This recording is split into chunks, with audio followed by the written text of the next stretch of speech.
ఒకటో వచనం చదువుకుందాం. నన్ను ప్రేమించు వారిని ఆస్తికి కర్తలుగా చేయుదును, వారి నిధులను నింపుదు. నన్ను ప్రేమించు వారిని ఆస్తికి కర్తలుగా చేస్తాడంట, వారి నిధులను నింపుతాను.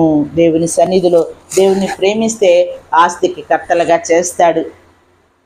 ఒక జీవితాన్ని, ఒక భవిష్యత్తుని దేవుడు నీకు కలగచేసే దేవుడు. ఒక ఆస్తిని నీకు అనుగ్రహిస్తాడు. వారి నిధులను నింపుతాను, సమృద్ధిని, దీవెని, మిగిలిపడుతున్న గొప్ప భాగ్యాన్ని దేవుడు నీకు ఇస్తానంటున్నాడు.